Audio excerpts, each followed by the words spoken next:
robots or we're setting machines in general. So that is the context of this debate. Now, the introduction of automation and how it impacts the sport. And that is where my first argument comes in, where I talk about erosion of the implicit societal narrative that we are to check on each other's excesses.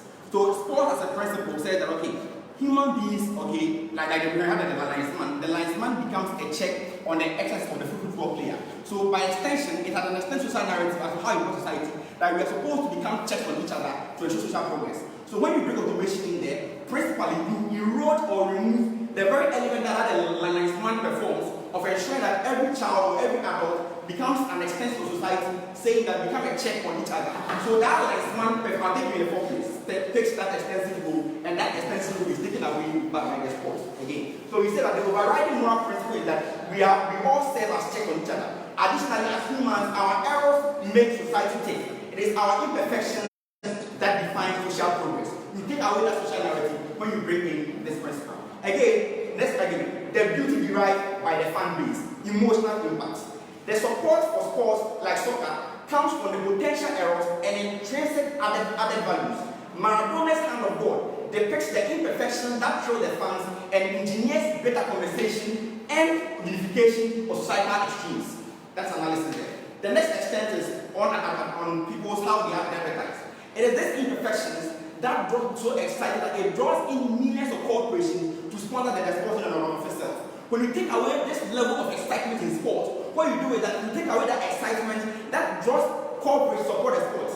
What you do by extension is that you take away the monies that otherwise come to support excitement. Note, the advertisement comes in because of the enjoyment and how that enjoyment becomes a point of conversation among people. When you take away 4 minutes, when you take away that conversation, you then ignore the finances that will support the sports in general. The next argument on job losses. Because that automation takes away thousands of hundreds of millions of jobs from people. Now let's note this. The people who mainly are involved in sports are normally societal minorities. So, for example, within Southern Africa, for example, Black Americans dominate the sports in general. So what you do generally is that now sports doesn't consider your IQ or how intelligent you are. Probably someone's IQ might become a better footballer. But it's one that ensures that no matter who you are, you can be a referee and you can also be included wherever you can be. So what it does primarily is that progressively it eliminates social minorities who otherwise cannot be employed in certain aspects, therefore making them redundant in society extensively. Now, the next extent is that progressively we get to a point when even the football players themselves become good better robots, taking out the essence of the game. Now, the next argument, social inclusivity principles. We exclude otherwise unskilled sportsmen and women. Sport is inclusive of those who are skilled as a Lionel Messi and the ordinary man who cannot play like Gigi. The underlying narrative is that by performing different roles, we reach society. So the underlying principle is that no matter how skilled you are or unskilled, you can also be part of the sport. So even if I cannot play, Gigi can be a linesman. So what we're now saying is that society can only function by people who are perfect in the sport like Lionel Messi. We take away people who cannot be skilled, and that has an extensive impact on how society thinks, how society structures in general. Now, the extensive impact. We think sports has become symbolic for social progress. However, the sports, before that, I'll take question. Okay, so your arguments likely are based on people losing their jobs. But I hope you are aware that even with the introduction of VAR, we start linesmen, referees, and whatever. Now, you see, that's quite a very wrong game. The three-stage approach of FIFA is that by the year 2030, they're going to take away every single linesman from the game. It means that in the first stage is that let humans work in conjunction as a test for this very narrative of the machines. What it then means is that by extension, humans will no longer become necessary. It is implicit in another narrative that it becomes redundant, that humans will still perform functions. It is a replacement of humans with machines. You are taking away these humans, they cannot perform in that regard. Ultimately, humans will not be needed in that case. So there's extensive impact. We think sports has become symbolic social progress. However, the sports in these early stages, being a pioneer of automation, will quickly influence the global climate. How? Thus endorsing the likes of Amazon using automation to take away thousands of retail jobs without paying taxes. My analysis is that sports have become an impactful aspect as how the global economy to society is that functions. So what happens within the sport, for example, influence human behavior and influence our statistics.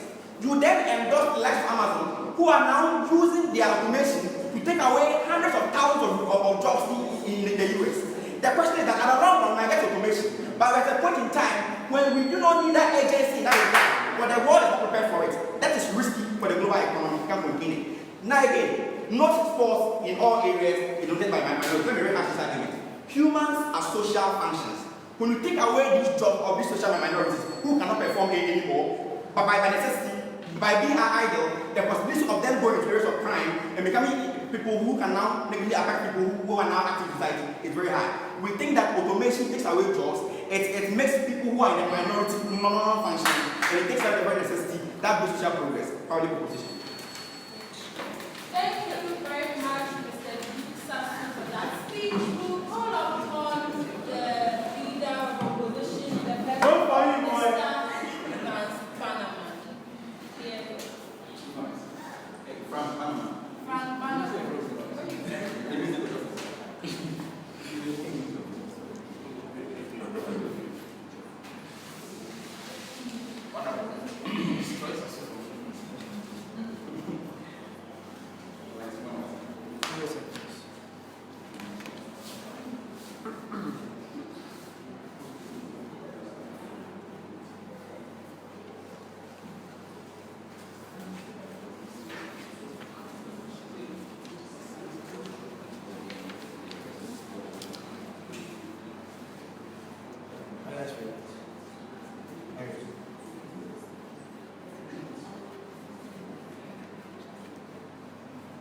So, panel, a lot of my rebuttals are going to be integrated in my case, right?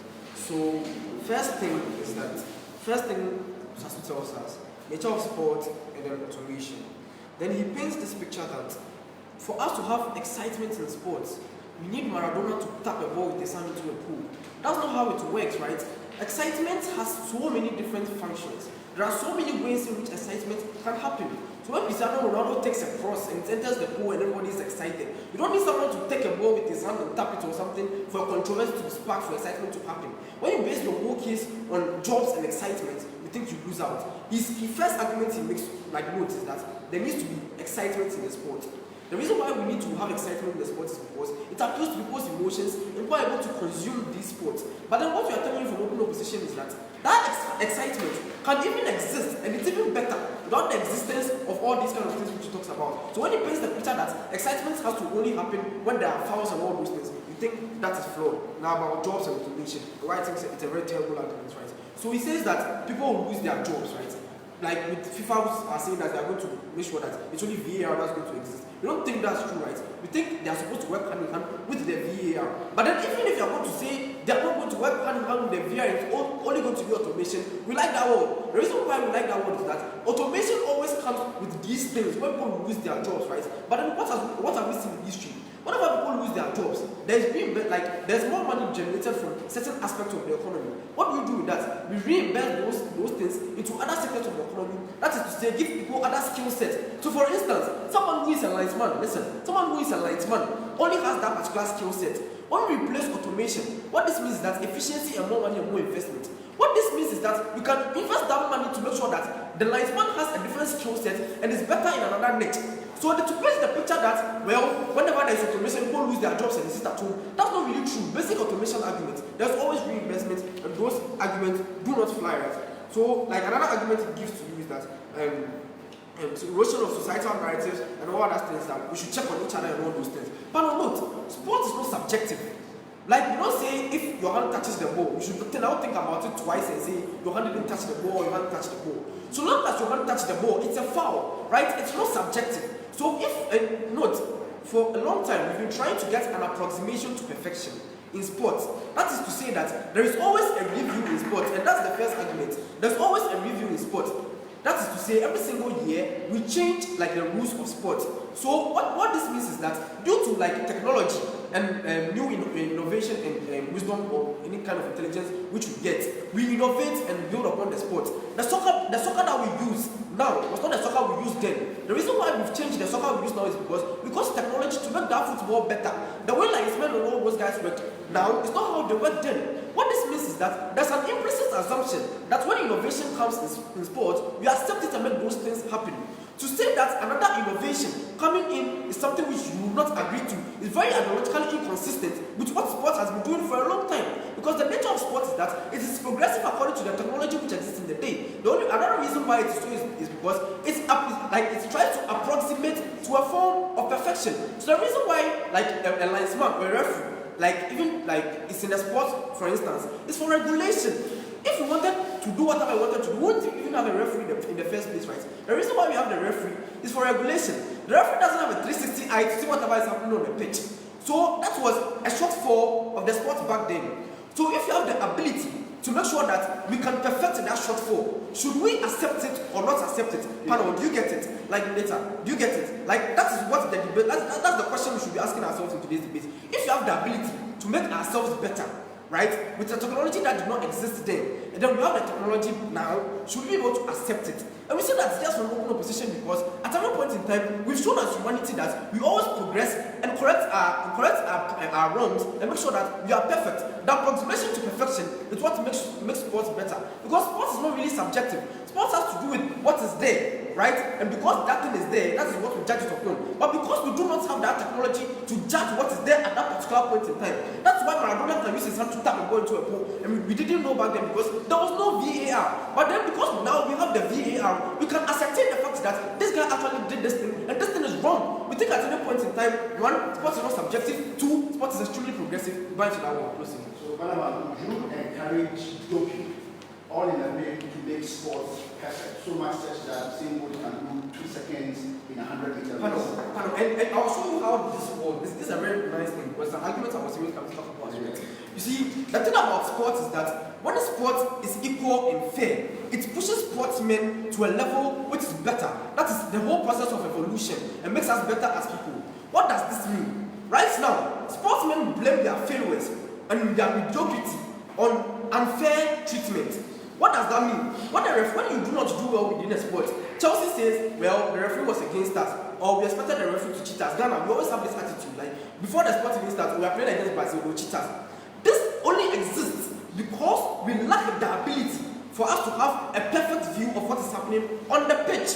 What this means is that even our preconceptions to sports is not even good in the first place.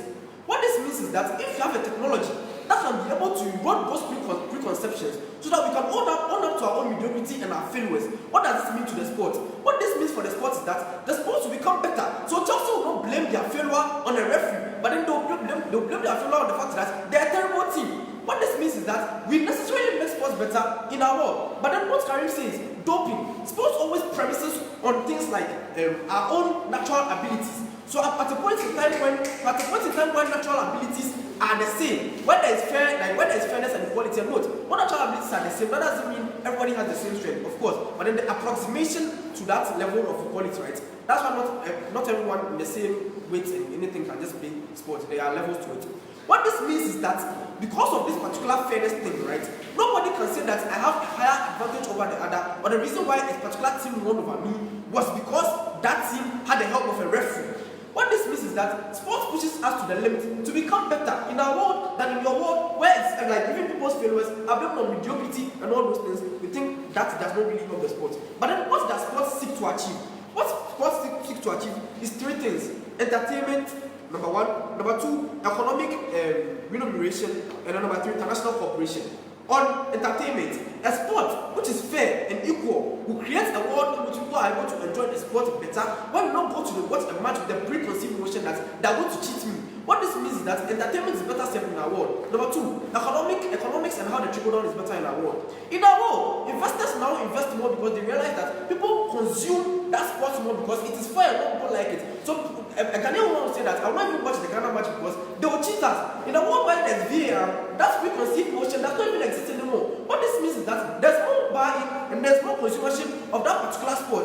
What this means is that more investors buy into that thing, there's more investment, and there's a trickle-down economics better in the world than in the world. 3, international cooperation. In a world where there's this huge tensions between states, we prefer a world continue to exacerbate these tensions based on sport, which is the only unifying force we have. We still regret a world in which we regret VAR. We like it. Very, very proud. 2 opposed. Is it how many minutes? How many minutes? Thank you very much, Mr. Frank, for that speech. We'll call upon the Deputy Prime Minister and the person of Mr. Saki Sosi to deliver his speech.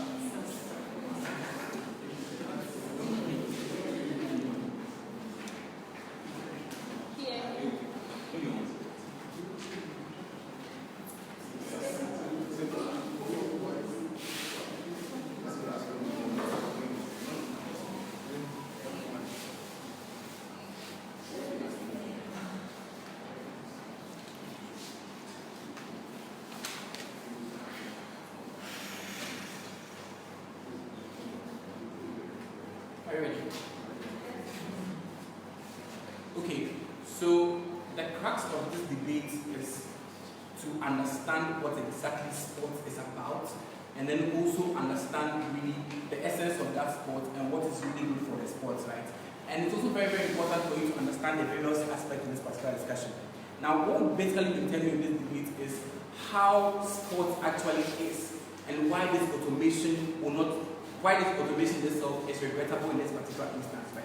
We're talking about how sport exists for entertainment of human beings. So for us from this side, we believe that sport in itself is a human event. Sport was created throughout history to entertain humans and to celebrate the abilities of humans, both in their performance and also in the adjudication of that performance. We recognize the humanity and humanness in the adjudication of performance.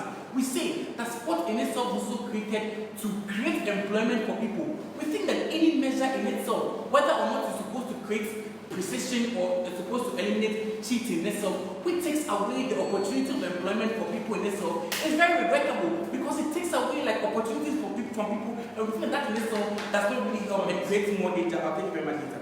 We also say that sport in itself recognizes and captures the humanity and the emotions of people involved. That is why when Bannerman comes to tell you that sport is not subjective, we reject it because we say that sport is a complete experience. It involves both objectivity, it involves subjectivity, it involves all these very elements that makes us human. Because ask yourself, why is it that since the hand of God goal by Maradona, people have not stopped watching football because they think that football includes cheating? It is because people are emotionally attached to the sport. It's a very, very important thing. So we think that the argument about cheating in this sport is very problematic because we think that while we have very honest referees who are always trying to do their job right, we think that there may just be that element of people who may want to cheat, right? But again, there can be cheating and there can be there can be manipulation of any system, right? When you even come into the system of automation or somebody can say, oh, these systems could be hacked or they could be problematic, instances in there, right? We don't think that the argument of cheating is an intentional attempt for people to sabotage a system should be an argumentation in this particular discussion. The question is, which of these models or what in the discussion really preserves the humanity and the humanness of the sport, what preserves the emotional attachment to the sport, and what is better for the sport? We say that the right of automation itself does not really help. What have we been saying in this particular debate? It's very, very important for you to understand this. This debate has been about regretting the increase or regretting the right of automation in the sport, right? This basically means that we regret how automation seems to be finding a prominent role in sport. We think the logical consequence of this increase or this rise in automation means that people recognize that there's a certain imperfection in the sport and they want to eliminate that perfection. What that means is that while prospect tells you that, oh, we are saying that VAR is going to work hand in hand with the referees, we think that that's very problematic because what they're basically saying is that we think the referees are imperfect. So the logical consequence is that in some time to come, we'll be eliminating these referees and replacing them with robots because we don't think that sport in itself should be tolerating imperfection. That's what basically it means. But we say from our side that the emotional attachment we have to sport is based on the imperfection in the sport. The emotional attachment we have to sport is based on the humanity of the sport, and I think that is very, very important for us to really recognize it in this particular debate. So I still make some very, very important arguments, and I'll be backing them quite soon. But again, one thing that we need to really understand in this debate is that sports and the love of sport comes about as a result of socialization. The reason why India prioritizes polo and not football, and the reason why Ghana prioritizes football and not polo, is because of how we've been socialized. The socialization comes along with some level of conservatism, which means that people people want to see their sports remain the way they are. People want to like experience the sport the way they are. So if you realize like the way people received the World Cup in 2018, what happened was that people are not really comfortable with the increasing number of penalties in that World Cup, because like anytime something happens in the penalty box and the VAR thinks that should be a penalty, it then becomes a penalty. Like it really takes away like the juice from it. So what they think that the claim or the thought of cheating is going to make people walk away, like the fact actually shows that viewership for the World Cup has been increasing ever since Maradona had that hand of goal, right? But then you have an instance where since 2018, like people are consistently worried about like the VAR and the things that it does, like the increasing number of penalties and the problems that it creates, like Juventus versus Real Madrid, where the VAR says, oh, there should be a penalty against Juventus, or that denied goal against City, right? People have problems with those things, and we think that these machines do not recognize the humanity and the humanness of these sports are taking. Do you think the existence of rules and regulations in sport affects it negatively? Rules and regulations are very necessary, you see, and that is why it is very, very important for us to understand this particular issue. Bannerman says that sport exists and sport is an approximation to perfection. We reject that particular notion also, right? We think that sport in itself is an approximation to like reasonable perfection and like pragmatic perfection, right? We don't think that an attempt to, please I'll take it very much later. We don't think that an attempt to perfect a system that takes away the humans in that system is good. And that is why when you come in with a rebuttal or a POI that says that, should we eliminate rules and regulations because we want to preserve like the humanity in the sport, we don't think that that's a very like ingenious argument to make here, because we think that these rules and regulations in themselves exist in the face of humanity. Like there are the reasons why like we recognize that some efforts should be made, but we don't think that human beings should be taken out of the system. But again, they fail to like address the very important argument that's also missing into this debate. Like sport is a very, very important franchise that has got a very important impact on the world. People learn a lot of lessons from sports. Like people make a lot of examples about teamwork, about hard work, all from the things that sportsmen do on these platforms, right? We think that when sports begins to like endorse this automation, and when sports begins to like propagate this automation, the system or the issue you have in there is that other industries are going to make sure that they swallow that issue, which means whilst referees are losing their job in sports, people in other places will be losing their jobs in other areas because they think that sports is a very, very important franchise, and sports is a franchise that we attach our emotions to, has actually endorsed the removal of human beings from the process. And so it's very, very important that hospitals and other places move human beings. Then Bannerman tells you that, when automation exists, there is a certain reinvestment. But that's a very big problem. It is still taking away the humanity, because somebody wants to be a referee, somebody wants to be a linesman. What you are doing is that you are denying such people the opportunity for them to actually be part of this process and be what they want to be. We don't think that kind of law is very, very good. So basically what we've been telling you is that in the current system there's a possibility of imperfection, but we think that these emotions, which is really where the sport gets their money from, thrives on this imperfection, and these emotions bring us the money. We think that's very, very important for us to prioritize in the sport, probably government. Thank you, Mr. Sakusi, for that Deputy Prime Minister's speech. We'll call upon the last speaker for the side open house, Mr. Michael Ampa, to give us his speech as Deputy Leader of Opposition. Here.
So this debate has been primarily about sports. What is the basic consideration in today's debate is to analyze the aims of sports and then the impact of regulation of sports, i.e. with automations, whether they correlate with the aims and intended purposes of sports or they marginally affect it negatively. That should be the focus of today's debate, and I will analyze to you why a lot of people miss it. But then let me engage Karim. Karim says in a POI, what if we had a world where we had to use doping because it had efficiency for sports? Would we use it? Any metric of regulation or any inclusion in sports should be one that falls in line with one societal principles of accepted and no morals like that. And secondly, what is in line and consistent with the aims of the sport. We think we wouldn't have a problem with doping if it's accepted societally, it is legal and morally correct. But then again, on the second note, even if it were accepted in society, unless if it's in line with the aims of the sport, i.e. ensuring a fair play of evenness and equality. We think that in a world where doping would be accepted, but in the society, we would consider it. But then that consideration will be incumbent whether it will be available for everyone else to ensure the equity in sport. And so we are not really against those kind of arguments. So today, we should be considering whether automations fall in line with accepted standard society. We say yes, society has embraced the culture of automation in industries and all of those things, and so that is working. But then again, the kind of automations we are using to regulate sport is one that ensures fair objectivity of the rules in sport and making sure that we have a fair grounds for competition, which is the ultimate desired goal of sport. And so before actually great in today's debate, because now let me address a few things. The major problem these guys have is that sport is supposed to be a subjective experience, but then they confuse correlation with causation. The point is this: sport is supposed to be a subjective experience. So how I actually see Ronaldo's goal, based on what I appreciate, will be quite different from what Finkra also admires, okay? But then again, that does not have anything to do with the rules. What the implicit obligation of actors is to make sure that there are fair rules to enable a fair running of things, so that you can better appreciate your subjective experience, such that the experience you're having is fair and is deserving. That is what you're supposed to do. We are not supposed to tilt and manipulate the system to actualize your subjective experience. So you can view the sport and enjoy anything that you want to have from it. For example, when Suarez caught the ball in the 2014 World Cup, Uruguayans were quite happy, Ghanaians were heartbroken. That's subjective experience. But what the regulator has to do is that whatever experience you had was one that reflected the key aims of competition, the key aims of fairness, which is incumbent on competition. And then again, while these guys talk about automation, that's a very, very silly argument in today's debate. But then let me address that issue on automation. Before that, I'll take it later. Now, the whole idea of automation, like replacing humans in systems where we think that automations can be more perfect, is not really a bad thing. We think that the desired aims of sports, if better achieved through automations, is something that society is willing to embrace. That's why in our industries, by replacing humans with all systems that are quite perfect again. But then the point with automations, and the most argument that they make about losing jobs is this: there is job reshuffling, okay? So when people lose jobs in one area due to automation, there's a reshuffling to a more creative area, which is different. And so it is just a reshuffling of jobs, okay? People will be displaced to other forms of jobs. But then again, when we are talking about regulation, it's supposed to be something that is quite objective, fixed to the rules and all of those things. That's why when there is misinterpretation of the rules by referees, it's something that should be regrettable. Even if it comes with some controversy that you like, we think that it is regrettable and that should not be the aim of the actor. But then again, we think that the issues of regulation is one that does not deserve human creativity to a large extent. So this is a very important area that we can employ automation. We think in areas where you need a lot of creative experience from women, humans, then probably we could embrace a fair inclusivity of humans in sport. But then we think again there's a possibility to manipulate the algorithms for these automations to achieve whatever aims that we have as humans. And I think that's fine. So even if we're going to replace humans entirely, we think that is okay. Even if we are going to replace players with robots, we think that if society evolves to that stage and that's the kind of sport we want to have, that is fine. But then more importantly, sport cannot be far away from the progress of society. If society is evolving towards artificial intelligence, we think that sports cannot lag behind because sustainability of the sports is tied with the progress of society. withdraw it miles away behind society, and we think that is terrible. But before then, Sasu. Okay, Michael, you accept that manipulation can also be established in sports, as we see established.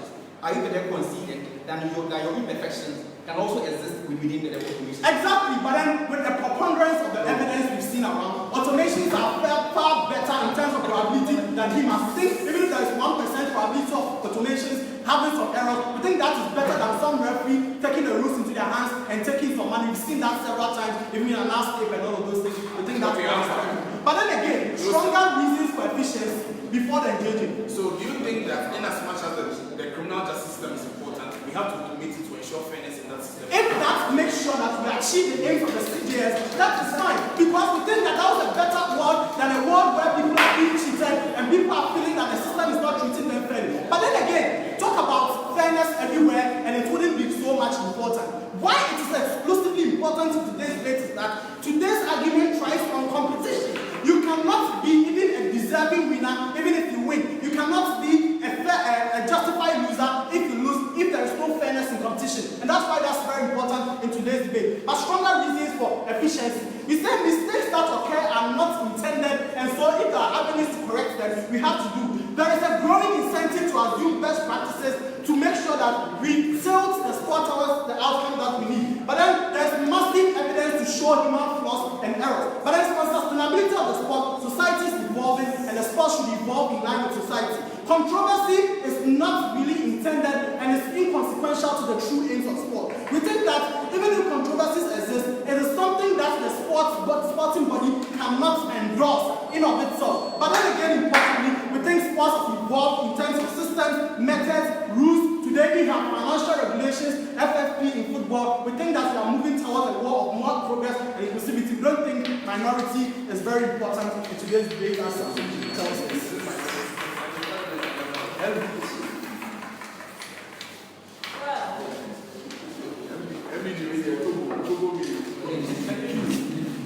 Thank you very much, Mr. Michael Amka, for that speech. We will call upon the first speaker for the closing half of the debate, the member of government, to come and give us a speech.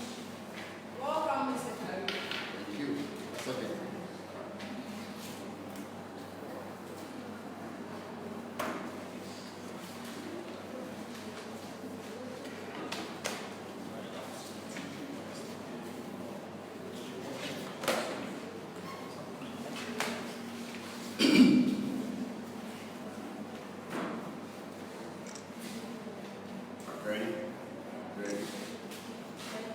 So, panel, we think from closing government that institutions of society aren't always set up to play Justice League, to be the Superman, the Batman, the Black Panther, among other things, and to attempt to override every legitimate life arrangement in the name of efficiency, justice, fairness, and all the nonsense that we get from these guys, right? I think that sometimes there are some more important things in society than these things. The extensions I'm going to give to you first will be on demystifying the myth that we have seen to gotten from these guys on fairness and efficiency that these instruments are bringing. And then secondly, the larger bulk of my case is going to be on the philosophy that underpins sports and competition. First point on something that these guys talk about, and then a lot of the engagements will be fixed together with the rebuttals. So they say that progressiveness is very important and we must move towards perfection. I've done a POI on the doping, I'm going to explain that a bit more. But we think that progressiveness is also very contextual. It is not enough to say society is approximating towards automation, and for that matter, sports must necessarily do that. Would you then also say that religion must do that and try to replace God with a machine or anything like that? To the extent that we cannot apply that to religion, we think it is very contextual. So you cannot just say sports must also do it because everyone is doing it. And then secondly, I asked them a POI on doping, and this guy said that, well, if society accepts that we're going to do the doping, but what Mike cannot answer today is why society does not accept doping. That is the point of that particular question. If you can defer any answer to the future and hope that society will somehow come together and accept it, and there's no debate really. You must answer the question why today you would accept doping because you want perfection. Don't give it to some 2,000 years to come when people will come and decide that. I don't think that is how this debate ought to be. First point on extension from closing down. on the myths that these guys tell us. So they talk largely about the mechanics, about effectiveness and fairness. We think that this is largely untrue when it comes to video-assisted referees. Nobody has analyzed this. So in football, what happens is that the referee is only prompted to go and check the machine and see that there's something that they might have overlooked. But the determination as to whether or not they are going to award that infringement is not dependent on the machine. So it means that if it is bias that these guys are against, what that means is that if Howard Webb, who likes Manchester United so much, is officiating the game, and the video assistant referee calls him to come and check something, and he goes and he still wants to do it for Manchester United anyways, he can do it. But the problem with that is that when you introduce automation and machines, because they approximate towards perfection, what you do is that you disenfranchise people who ordinarily would have had some closure in the idea that this is human and can make a mistake. But because it's a machine, we are not going to be able to give that machine the same benefit of doubt. When you know very well that the machine doesn't take the decision, it only calls you to review it, and the person can be biased. So if bias is what this guy's entire case is about, then we tell them that bias is not removed. What basically is done is that it allows them to go and look at it again. To the extent that the final determination is still made by the human being, we think that that entire case that these guys have is smooth. I'll take you nowhere. Second point from closing Gabriel, on the philosophy. So the philosophy of sport, that's why I told you in my introduction, that this is not entirely a case about justice and all of that, accuracy, fairness, justice, all those virtues. They are beautiful, but they are consequential only to the idea of sport. Sports thrive on the idea of spontaneity and all those things that come with it. That's why we are saying, if it is all about perfection and accuracy, then we might as well, for instance, stay in our homes, right, and use algorithms and watch the FIFA World Cup only played by the machines, right? So that Ghana will select somebody who's so good at PS and go and represent the country. The reason why we want humans to go and do that, the reason why we want somebody to be on the pitch and get injured, the reason why we want somebody to be there and feel the pain and all of those things, and the reason why sports exists. If we were entirely about the idea of accuracy and all of those other things, then we think that, yes, we'll perhaps sit behind a big screen and everybody will stay in their home and then we'll play the game. Because ultimately, it's still football, right? It's still goal scoring, right? It's still a referee in the middle. I will tell you, that is not the point of the philosophy that underpins sport. Let's go. In evolving systems, what you're supposed to defend is the rights. So you're not supposed to come and defend that the decision is not made. But then again, we play virtual games, football, video games, and enjoy. So you don't think even if we place the humans, it's a problem. Like we enjoy video games. Yes, it says that when you are progressing, what must we do? That's what we say. That in football, it started with just one referee. Eventually, you have linesmen. Today, we have two more humans who are standing behind the goalpost to also help. The point we are making is that there's a lot we can do to develop this. But what we don't want is the automation because of the exact reasons that I'm going to again continue to analyze to you as I've done some already. The second point of this is that sports as an institution complements life in its entirety. And so, just like religion, just like education, none of these institutions exist on their own without interaction with the other. And so what that happens is that sports, when it interacts with every other thing, we learn from swimming, for instance, how to maintain a certain stamina, how to be very resilient, and all of those things. Those things are very, very important and are at the core of sports. And so sports is not about just going to win that game. It's also about training your temperament and knowing very well that in the real world, when you step out there, somebody may do something against you that you may not like. But then what we're doing with these guys is that we're creating a bubble where people think that in life there's perfection that you can always do. The impact of sports would then ultimately be limited to the stadiums because that is where you get all of that. But when you come to the real world, somebody's going to cheat you, right? But when somebody cheats you, what do you do about that? We prefer a situation and a system where somebody cheats you in the arena of sports and you are able to transport that learning experience by not going to beat that referee and send that to the real world. That is what sports is about. We don't think it's about who is going to do what, because like I told you, that doesn't work. Before I sit down, we think that this is again an assault on the agency of humans. Because as humans, we believe ourselves to take up the biggest challenges, right? The biggest challenge that we have today is about bias and unfairness. We think that it is better to not outsource that idea and that responsibility to a machine. What we're essentially doing in principle is telling ourselves and as human beings and society that we are not capable and strong enough to appreciate the most difficult challenges that exist in our life. Sports must train us, sports must challenge us. We think that any idea that ultimately would mean that we give our agency as humans to a third party or inanimate objects like this, that is bad. But more importantly, what I have demonstrated to you in this debate is that ultimately, all the very nice things that these guys see by way of introducing automation don't necessarily come because of the ultimate duty is still left with the human. And to that extent, if you compare that against the numerous challenges that may arise on the other side, we think it is bad. We like sport the way it is because we must complement it with the entirety of the human experience, and that is where life is better. We are proud to propose using your needs. Thank you, Mr. Karim, for that speech. We will call upon the member of opposition, the person of Mr. Foster Michael, to give us his speech. Here he is.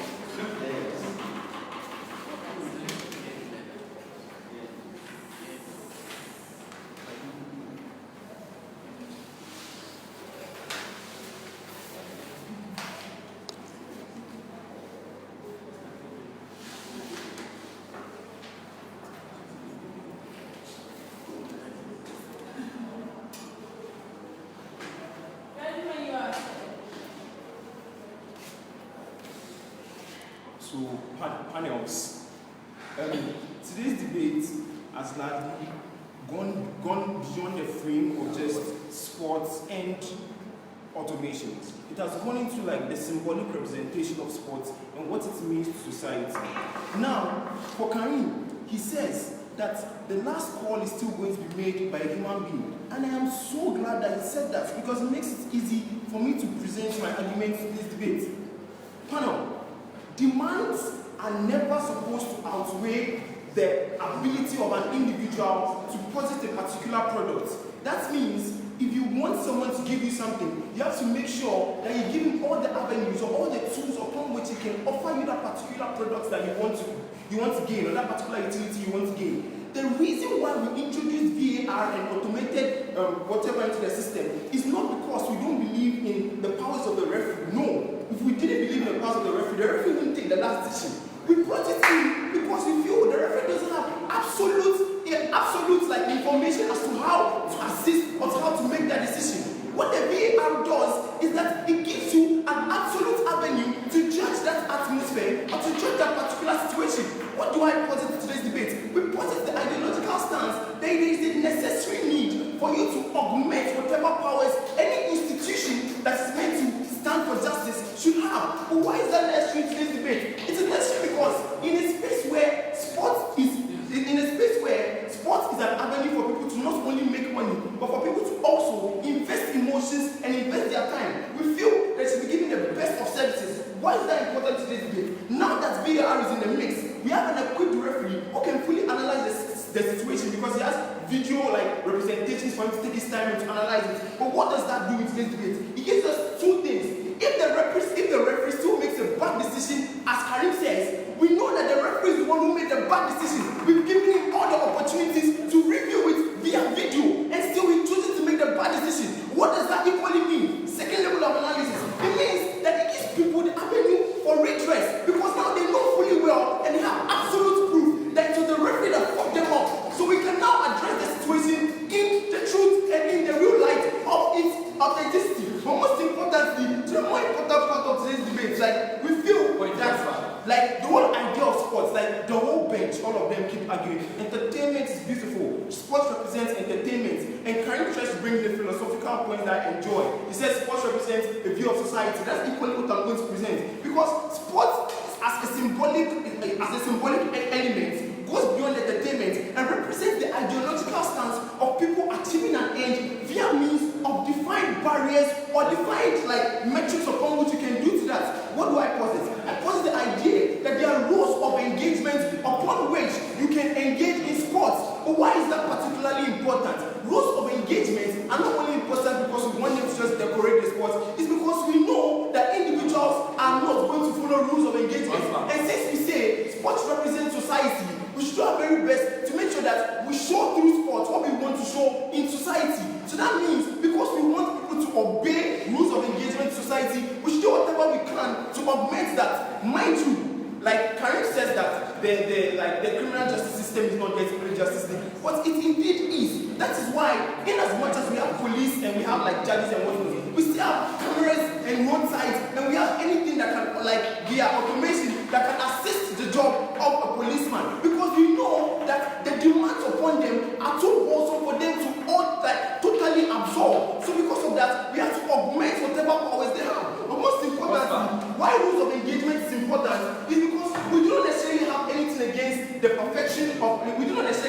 end of the day is the imperfection of the referee. What we have a problem with is when the sport seems unfair to a particular individual. We don't buy such a rhetoric because we feel that when you give the referees an opportunity to simply say, oh, I didn't see it properly, that is why I gave a bad call, I'm so sorry. It makes it easy for people to get fucked up. We don't buy such a rhetoric. We feel we've given you every opportunity you can. Go watch a video again. Look at it from every angle. We have augmented your power. If you cannot still give a right decision, then it is your fault. That's the problem you have. But before the exam, with the augmentation argument, we are rebetting the right, which means we should defend it even if it eliminates the human element. The augmentation The thing is that it is not like that's what leads me to my second argument though. It is not eliminating the human element in status quo. This is because Charlie, shut up and listen. This is because in the progressive element, like in the progression of sports, people have come to a consensus that it's meant to be humans that will play the sport, or meant to make the sport a space where we have to make sure that it's more perfect for humans to engage. That's why we have goal-line technology and whatnot in the mix.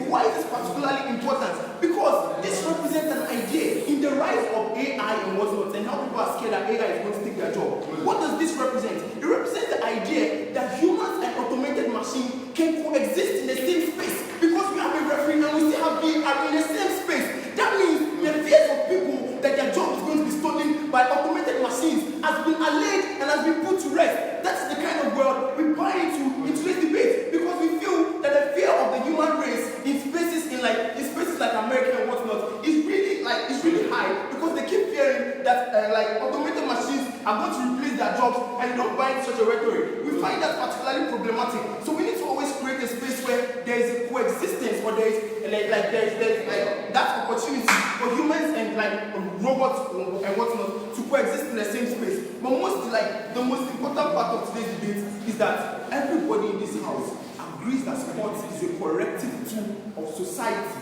That means through sports we can address basic vices in society and say no to racism, say no to this, say no to that. We use sports as that tool. The problem with this is that if we do not make sports an actual or a perfect tool, we can't use it to correct society, because we're using an imperfect or a polluted space to correct an equally polluted society, and that becomes ideologically inconsistent and something that people do not buy into. So people who don't buy into the idea of saying no to racism, because they know that the same guy, Maradona, who is saying to say no to racism, was able to use the loophole and use his hand to score a goal in the World Cup. Don't buy such a rhetoric. But most importantly, on minorities, this is something this guy is trying to argue. We feel that people who suffer most in sports are people who don't necessarily have the power. But what you do when you introduce this kind of situation to the place is that you give them an assumed objectivity. They can come and play with their hearts out because they know that there is a chance, even if that chance is slight, there is a chance that they won't get fucked up. And we always want to buy such a world, because that is what we want in today's debate. We feel today's debate is one that has been won from closing opposition. Thank you very much.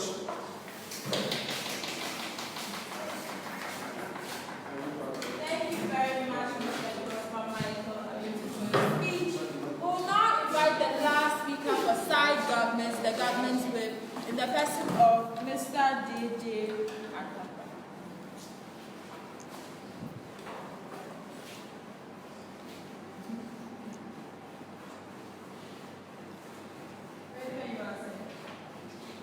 Guys, so in order to completely understand today's debate, we must look at what sports was, or how sports was in addressing issues within the game, vis-a-vis now that we have automation in the game. So back then in sport, whenever the referee, who has oversight responsibility of one goes on within the pitch, makes a mistake or fails to see something, there existed the linesman who was there to also correct him.